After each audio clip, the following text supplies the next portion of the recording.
दोस्तों अगर आप घर बनवाने जा रहे हैं अपना तो ये वीडियो आप ज़रूर से देख लें। ये वीडियो में 10 से 12 पॉइंट्स बताऊंगा। इन सारे पॉइंट्स को आप ध्यान में अगर रखते हैं तो काफ़ी बेहतर आपका घर बन के निकलेगा।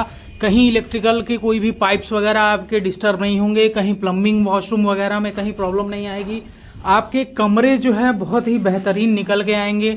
सीपेज और आपके जो है कहीं कहीं पे दीवारों में जो हमारे सीलन आ जाती है, जो दीवारों में डैम्पनेस आ जाती है, उसको भी कैसे हम दूर रख सकते हैं, उसका क्या प्रिवेंशन कर सकते हैं। इसको आप अगर अपने घर में ट्राई करोगे तो आपके पैसे तो बचेंगे ही बचेंगे, आपका घर काफ़ी बेहतरीन बन के निकल के आएगा। तो आइए शुरू करते हैं और सारे पॉइंट्स को आप चाहो तो नोट डाउन कर सकते हो कि कैसे आपको क्या करना है। सबसे पहले तो आते हैं, देखते हैं हम अपना जो है ब्रिक वर्क। आपने अपने घर का स्ट्रक्चर करा लिया कंप्लीट। अब स्ट्रक्चर कंप्लीट कराने के बाद जैसे ही आप घर के अंदर आते हो सबसे पहले हम डालना शुरू करते हैं पार्टीशन वॉल। पार्टीशन वॉल आपको कौन कौन से पॉइंट्स को ध्यान में रखना है, इस चीज़ को आप देखो समझो और इस चीज़ को आप अप्लाई ज़रूर से करना। पार्टीशन वॉल में आप देखो घर के आपके आउटर साइड की जो भी वॉल्स रहेंगी वो ही आपकी सारी वॉल जो है 9 इंच वॉल की रहेंगी। आपने ऐसा देखा होगा कन्वेंशनल तरीके से कॉन्ट्रैक्टर्स क्या करते हैं कि घर के अंदर की जो 2 कमरों के 2 हमारे जो फ्लैट्स हैं या फिर 2 कमरे हैं, एक फ्लोर पे एक इधर कमरा है एक इधर कमरा है, बीच की वॉल भी वो 9 इंच डाल देते हैं। ये एक तरीके की बेवकूफ़ी है, इसमें कोई भी मतलब नहीं है। अगर आप अपना घर फ्रेम्ड स्ट्रक्चर पे बनवा रहे हो, लोड बियरिंग के साथ तो पहले तो आप जाओ ही मत। लोड बियरिंग स्ट्रक्चर के साथ जाने का कोई मतलब नहीं है। तो सबसे पहले तो जब आप ब्रिक वर्क कराओ तो ब्रिक वर्क में आप सबसे पहले इसकी प्रॉपर हर कमरे की प्रॉपर जो है आप लेआउट कराएंगे। लेआउट में आपको जो चेक करना है वो सबसे पहले तो आपको चेक करना है कि आपके कमरे की जो गुनिया होती है, जो राइट एंगल होता है, वो बहुत ही ज़रूरी है कि आप कमरे का राइट एंगल देख लो। अदरवाइज जब आप बाद में फ्लोर में अपने आप टाइल लगाएंगे तो टाइल जब आप नीचे फ्लोर में अपने लगाते हुए जाते हैं तो कहीं कोने पे एक लंबी सी लाइन आती है, एक रैच बन जाता है दूर। इस चीज़ के लिए हमेशा बहुत ज़रूरी है कि आपके एक तो कमरे का सारा जो डायमेंशन है वो परफेक्ट मिलेगा आपको। फ्लोरिंग के टाइम आपका फ्लोरिंग होगा, आप महंगे टाइल्स लगवाओगे, आप अपने महंगे महंगे ग्रेनाइट्स वगैरह लगाओगे, तो जब एकदम प्रॉपर इवन तरीके से सारे जब इसमें फ्लोरिंग होगी आपकी, जब बेहतरीन तरीके से होगी तो लुक आपके कमरे का ऑटोमेटिक इन्हेंस हो जाता है। एक चीज़ आप और याद रखना कि जब भी आप फ्लोरिंग कराइए अपने घर में, जब भी आप टाइल वगैरह लगाइए तो कोशिश हमेशा करिए कि डबल चार्ज विट्रीफाइड टाइल्स ही लगवाएं। सेकेंडरी चीज़ हम आते हैं, फ्रेम्ड स्ट्रक्चर है आपका स्ट्रक्चर फ्रेम में पे बना हुआ है, मतलब पहले कॉलम्स बीम्स और उसके बाद स्लैब की आपकी कास्टिंग हो गई, उसके बाद आप इनको ब्रिक वर्क कर रहे हो, तो ये हो गया आपके फ्रेम्ड स्ट्रक्चर। फ्रेम्ड स्ट्रक्चर में आप याद रखो कि वॉल जो है आपकी वॉल, इसमें वॉल के सेंटर पे एक आपको बैंड देना है। ये बैंड देना बहुत ज़रूरी होता है। ये बैंड क्या करता है कि सबसे पहली चीज़ तो ये है कि अगर हमारे दीवारों पर अगर कभी किसी भी वजह से कोई क्रैक्स वगैरह आते हैं तो ये इनको नीचे ट्रेवल करने से रोक देगा। दूसरी चीज़ ये है कि फ्लोर पे चूंकि हमारा ये फ्रेम्ड स्ट्रक्चर है तो फ्लोर पे डायरेक्ट पूरा लोड ना पड़ के कुछ लोड ये हमारे बैंड पे आके जो है डिस्ट्रीब्यूट हो जाता है, जो हमारे कॉलम तक चला जाता है और फ्लोर पे हमारे टोटल लोड जो हमारे वॉल का है वो डायरेक्ट हमारे फ्लोर पे नहीं आता है। अब इसके बाद हम देखते हैं, जैसे हमारे ये बीम है, बीम के नीचे आप ये देख रहे हो हमारा जो है ये हमारा एंट्रेंस है, ये हमारे कमरे का यहाँ पे ये दरवाजा हम लगाएंगे। आप ऊपर देख पा रहे होगे ये एक लिंटल है। अब ये लिंटल जो है ना, कभी कभी आपने देखा होगा ज़्यादातर जगहों पे कि ये एक पूरी लिंटल पूरे कमरे में ऐसे घुमा देते हैं जहाँ पे हमारा कोई ओपनिंग नहीं है, जहाँ पे हमारा कोई डोर विंडो नहीं आना है, फिर भी इसको ये पूरा कमरे में घुमा देते हैं। ये कोई मतलब नहीं करने का और इसका कोई फ्यूचर में आपके कोई यूज़ नहीं आने वाला है। हाँ, लेकिन ये अगर आप पूरा वॉल में करवा रहे हो तो वो आपका कॉस्ट ही इन्हेंस कर रहा है, आपका कॉस्ट बढ़ा देगा। बेमतलब का फालतू आपका ये पैसा इसमें बर्बाद होने वाला है। तो आप करोगे क्या, आपका वॉल है तो ये लिंटल जो है ना, इतनी वॉल चलाने के बाद इसके ऊपर पहले आप लिंटल अपना कास्ट करके रख दोगे, या इसको पहले भी आप ढलवा के रखवा सकते हो, बाद में इसके ऊपर डायरेक्ट रख सकते हो। उसके ऊपर की जो फिर ये जो हमारी ब्रिक 3 लेयर में बची हुई है आप इनको कर सकते हो। क्योंकि हमारा ये जो ओपनिंग है यहाँ पे हम लगाएंगे डोर फ्रेम। डोर फ्रेम अपने जगह पे पूरा प्रॉपर फिक्स रहेगा और जो हमारा डोर लगेगा वो फ्रेम में ही हमारा हिंज करके फ्रेम में ही उसको फास्टनर वगैरह लगा के हम उसको उसमें फिक्स करते हैं। तो हमारा ऊपर या नीचे के लोड से कहीं से कोई मतलब नहीं होता है। तो ये एक तरीके की बेवकूफ़ी है कि इसको आप अगर पूरे कमरे में अगर आपका कॉन्ट्रैक्टर इसको फैलाता है तो कोई मतलब नहीं बनता है इसका। इस चीज़ को आप हमेशा ध्यान में रखें। लिंटल भी कास्ट करने के लिए आपको किन बातों का ध्यान रखना है वो भी मैं आपको बता देता हूँ। अब ये लिंटल जो है ना, हमारा लिंटल का जो थिकनेस आप रखोगे, ये जो थिकनेस है ये हमारा 4 इंच रहेगा, यानी 200 mm। इसकी जो चौड़ाई रहती है ना, इसकी ये जो चौड़ाई रहती है, ये वही चौड़ाई रहती है जो आपके डोर फ्रेम की रहती है। डोर फ्रेम अगर आपका पहले से फिक्स है कि आपको किस साइज़ का लगाना है, तो ये आप उसके साइज से करा सकते हो। अदरवाइज इसको आप 4 इंच का डोर फ्रेम, नीचे से जो इसकी चौड़ाई है इसको 4 इंच रख सकते हो। ये रहेगा आपका 4 इंच, और ये ऊपर वाला हिस्सा जो रहता है ये हमारा रहता है 8 इंच। ये देखते हैं, जैसे आज के समय में हर आदमी अपने घर में एक वार्डरूम अपने कमरे के अंदर रखता ही रखता है। आप ये चीज़ देखो, आपका जब ड्राइंग बने ना, आप जब ड्राइंग बनवाओ, जिस भी कंसल्टेंट से बनवाओ, जिस भी आर्किटेक्ट से बनवाओ, आप उसको बताओ कि हमारा जो बालकनी रहेगा उसके जस्ट बगल में हम अपना वार्डरोब देंगे। ये आपके कमरे में एक्स्ट्रा जगह नहीं लेगा, और ये जो हमारे कमरे के अंदर जब वार्डरोब बनता है तो जो हमारे ये फालतू के जगह को वो एक्सप्लोर करता है, हमारे फालतू के जगह को जब एक्वायर करता है, तो ये कुल मिला के हमारे कमरे का ही जो है डायमेंशन हमको कॉम्प्रोमाइज़ करना पड़ता है। इसलिए हमेशा कोशिश करें कि बालकनी के बगल में अपना वार्डरोब रखें। और ये वार्डरोब आप देखो, ये बहुत ही परफेक्ट आता है, आपके कमरे के अंदर का जो भी एरिया है वो कॉम्प्रोमाइज़ नहीं होगा, और आपका वार्डरोब जो है काफ़ी बेहतर बन के आएगा। अब एक क्वेश्चन ये भी अराइज होता है कि ये बैंड जो हम डालें, मैंने रेशियो आपको बता दिया, तो इसकी थिकनेस क्या रखें। इस बैंड का जो थिकनेस है ना, आप इसको मिनिमम 2 इंच रख सकते हो, कोई प्रॉब्लम नहीं है। 2 इंच यानी 50 mm में भी अगर ये आ जाता है ना, तो भी कोई प्रॉब्लम नहीं होने वाला है। आप इसको जो है 3 इंच तक मैक्सिमम ले सकते हो, लेकिन जो है मिनिमम आपको 2 इंच लेना है। इससे कहीं आपका जो है कोई इसमें कॉस्ट इफेक्टिव नहीं हो रहा है। कॉस्ट ऐसा नहीं है कि इसमें कोई आपका एक्स्ट्रा कॉस्ट जा रहा है। जो भी आपकी ब्रिक लग रही है ना, ब्रिक और मोर्टार जो लग रहा है, ये लगभग उसी रेशियो में, उसी कॉस्ट में ये आपका बैंड बन के रेडी इसमें हो जाता है। क्योंकि जो आपके साइड पे सीमेंट, सैंड और एग्रीगेट्स वगैरह अवेलेबल होंगे, ये इन्हीं की प्रॉपर मिक्सिंग से ये बैंड भी हमारा इसमें कास्ट हो जाता है। बैंड का एक वीडियो भी मैंने डाला था, जिसमें बैंड के अंदर आप 2 स्टील 8 mm डाया का 2 स्टील आप एटलीस्ट प्रोवाइड करेंगे ही करेंगे। ये तब जाके जो है एक प्रॉपर जो है आरसीसी का बैंड ये बनेगा, और ये अच्छा वर्क करेगा जिस चीज़ के लिए हमने इसको डिज़ाइन किया है। अभी आप सामने देख लो, ये हमारा किचन का जगह है, इसमें हम बनाने वाले हैं किचन। ये हमारा किचन का एरिया है।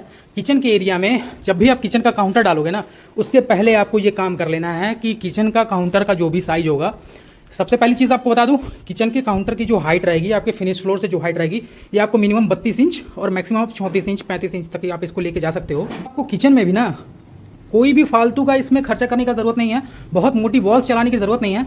आप सिर्फ जो है ये सारी जो आप लेज वॉल देख रहे हो, ये वॉल सबसे पहले तो आपके किचन का जो है मार्किंग करके प्रॉपर आप ये वॉल चला लोगे। ये जो हमारे कर्टन वॉल्स वगैरह हैं, इसके ऊपर हमारा जो काउंटर है वो आके रेस्ट करेगा। ये वॉल आप पहले चला लोगे, आपको ये चीज़ ध्यान में रखना है, ये वॉल आपकी पहले ही बनेगी। अदरवाइज जब इसके ऊपर हम किचन का स्लैब कास्ट कर देंगे, तो उसके बाद ये नीचे से जब जाएगा ना वॉल, तो वो उसको रेस्टिंग के लिए हम ये प्रोवाइड कर रहे हैं, तो ये उसको वो सपोर्ट देगा ही नहीं, ये उसको वो की देगा ही नहीं जिसपे वो आके रेस्ट करे।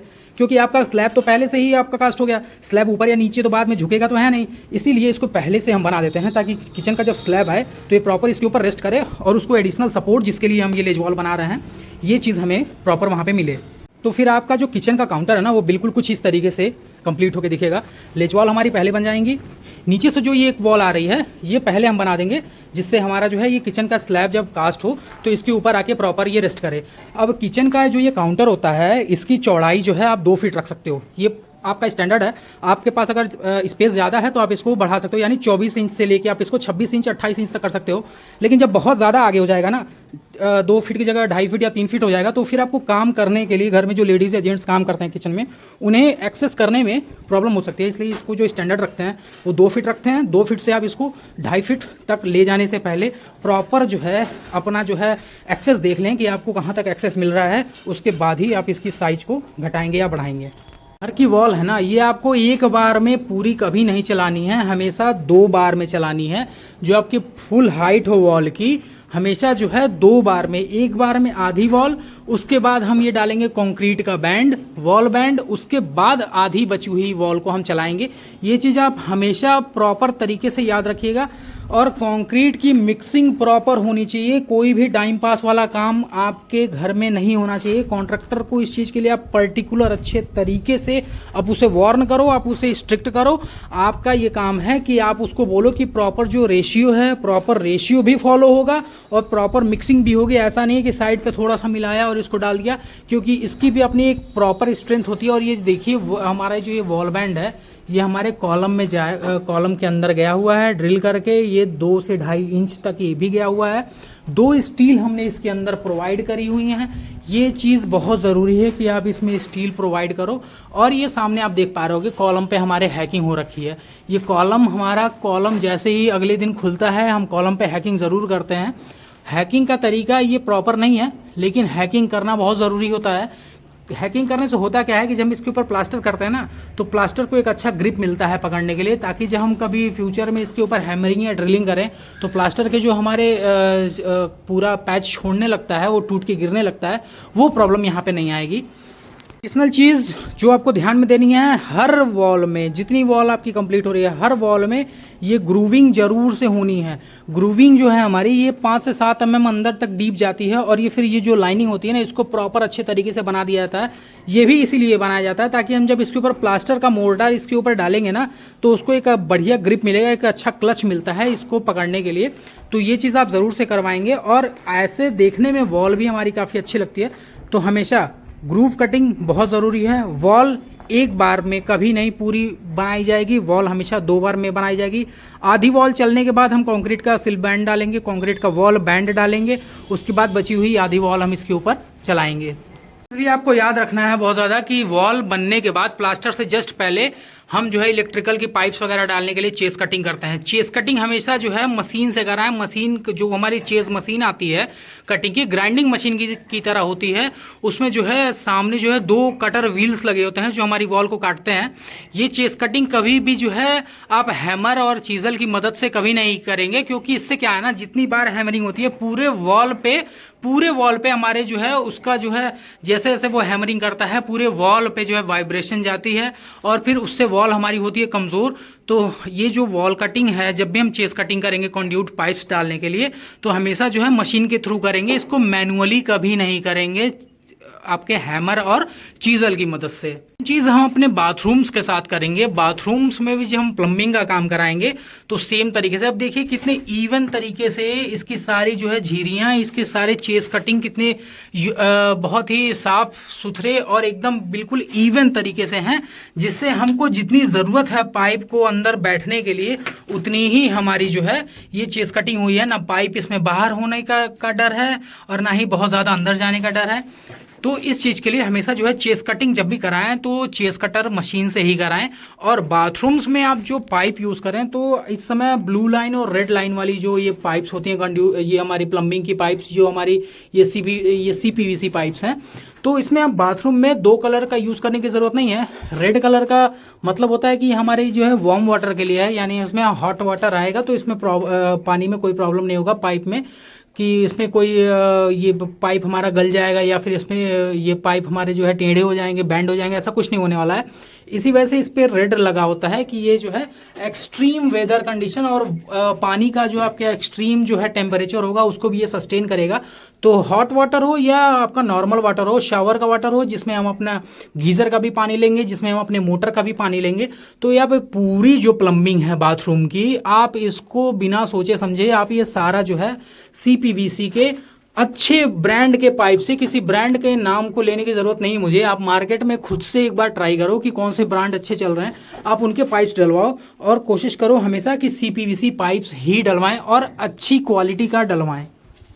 कटिंग होने के बाद जब हम मॉड्यूलर बॉक्स लगाते हैं जिसमें हमारे स्विच सॉकेट आके बाद में फिट होते हैं, इसको मोस्टली देखा गया है कि इसको मोर्टार से, सीमेंट सैंड के मोर्टार से इसको जाम कर देते हैं, लेकिन इसको आपको ऐसा नहीं करना है। इसको आप ये देखो, ये कितनी अच्छी तरीके से बिल्कुल प्रॉपर मजबूती से ये बिल्कुल जाम है। इसको भी हम जो है ये जो वॉल बैंड की हमारी जो कॉन्क्रीट रेडी हुई थी, हमने इसको इसी से जाम किया है।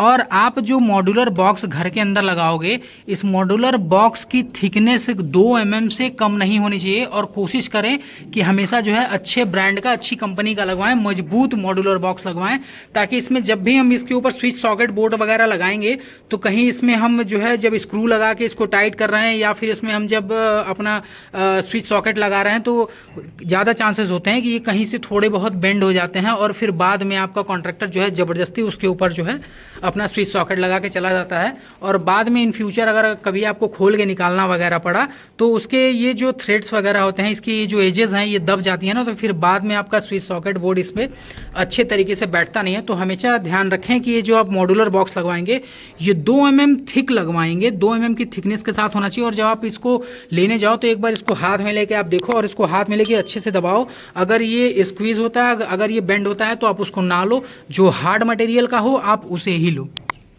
तो उम्मीद करते हैं दोस्तों वीडियो आप सभी को पसंद आया होगा। वीडियो अगर पसंद आता है तो अपने दोस्तों के साथ शेयर करें, फैमिली मेम्बर्स के साथ शेयर करें, वीडियो को लाइक करते हुए, कमेंट करते हुए और चैनल को सब्सक्राइब ज़रूर करें।